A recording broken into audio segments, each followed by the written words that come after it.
नमस्कार दर्शकों। आज हम आपकी मुलाकात आध्यात्मिक क्षेत्र की एक ऐसी शख्सियत से कराने जा रहे हैं जो किसी परिचय की मोहताज नहीं है। ओशो धारा से जुड़े ओशो प्रदीप जी उन शख्सियतों में से एक हैं जो हमें आज बताएंगे कि आध्यात्मिक क्षेत्र में कई धाराएं हैं, लेकिन ओशो धारा किस तरह से उन धाराओं से भिन्न है। तो उन्हीं से हम जानते हैं कि ओशो धारा के बारे में। हर्ष जी, बहुत सी धाराएं हैं और सबके पास कुछ ना कुछ है ताकि साधक वहाँ जाकर आध्यात्मिक प्रगति कर सके। लेकिन ओशो धारा में हम वहाँ से काम करते हैं जहाँ हम खड़े हैं। हम खड़े हैं संसार में।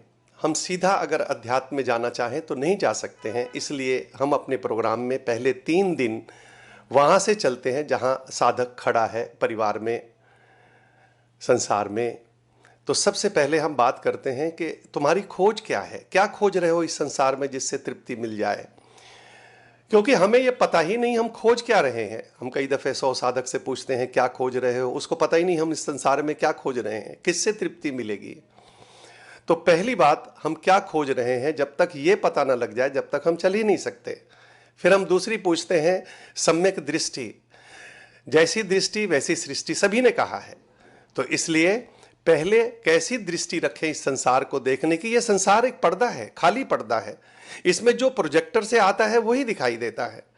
इसलिए प्रोजेक्टर बदलना है, हमने पर्दा नहीं बदलना है। हम हमेशा संसार में परिस्थितियां बदलते हैं, नहीं, पर्दा बदलना है। भीतर कुछ बदलाव लाना है, भीतर आचरण में कुछ लाना है, तभी बात बनेगी। फिर हम कहते हैं कि कैसे जागृत रहें, कैसे होश में रहें, कैसे होश सहित जीवन जिएं। सम्यक जागृति में हम कहते हैं कैसे क्रोध रहित जीवन जिए। फिर हम सम्यक कर्म की बात करते हैं। विचार सभी के अच्छे हैं लेकिन सम्यक कर्म नहीं है, इस वजह से हम दुख पाते हैं। क्योंकि कर्म हमारे अच्छे नहीं हैं और विचार बहुत अच्छे हैं। अंदर से हम बहुत चाहते हैं कि पिता की सेवा करें, कि माता की सेवा करें, कि बहन भाइयों के लिए कुछ करें, कि पड़ोसियों के लिए, लेकिन करते नहीं हैं। फिर हम कहते हैं सम्यक संबंध में कैसे संबंध रखें इस संसार में। जब तक हम अपनी तरफ से संबंध अच्छे नहीं करते हैं, ये संसार में संबंध ऐसे हैं जैसे पौधा है, रोज पानी देना पड़ता है लेकिन हम उस तरफ देखते ही नहीं हैं। फिर हम बात करते हैं सम्यक वाणी की, कैसी वाणी बोले। हमें वाणी बोलनी ही नहीं आती है। एक मुझे याद आता है, एक आदमी आया, उसने दरवाज़ा खटखटाया, पत्नी ने दरवाज़ा खोला और उसने कहा, आहा क्या लाए हो डिब्बे में। उसने कहा जूते लाया हूँ, खाओगे। अब ये कोई वाणी हुई, ये कोई सम्यक वाणी का साब हुआ। अब जब उसका बदला मिलेगा तब मुसीबत आएगी, क्योंकि जब उसके बदले में वो करेगी तब उसको तकलीफ शुरू होगी। इसके बाद हम कहते हैं कैसे हम संकल्प सहित जिएं। हमारे अंदर संकल्प शक्ति ही नहीं है और अगर संकल्प शक्ति नहीं है तो हम इस संसार में सही ढंग से नहीं जी सकते हैं। फिर हम बात करते हैं कैसे हम स्वीकार भाव रखें। 100% अपने कर्मों को करने के बाद फिर जो रिजल्ट आता है उसका स्वीकार। ऐसा नहीं सीधा स्वीकार के अजकर करे न चाकरी, पंछी करे न काम, दास मलूका कह गए सबके दाता राम, ऐसा स्वीकार नहीं।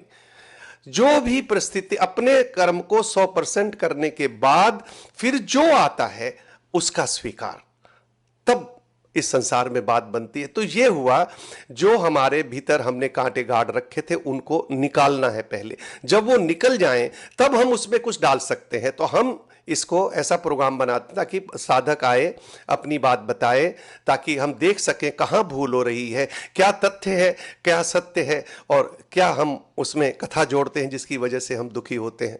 तो 3 दिन में हम साधक के ऊपर वो काम करते हैं ताकि साधक खाली हो जाए। और फिर चौथे दिन से हम परमात्मा डालने की बात करते हैं, उस ओम की बात करते हैं, ओंकार की बात करते हैं, जिसको गुरु नानक देव जी ने कहा एक ओंकार सतनाम, जिनको कहा ओम, उनकी बात करते हैं। और फिर वो उनमें जब अनुभव आता है ओम का, ओंकार का, तब साधक पहली बार अध्यात्म में प्रगति करता है या अध्यात्म में जाता है। उससे पहले कोई अध्यात्म नहीं है। नाम के बगैर, इसी को तो कह रहे हैं गुरु नानक देव जी, नानक नाम जहाज है चढ़े सो उतरे पार। क्या कहना चाहते हैं?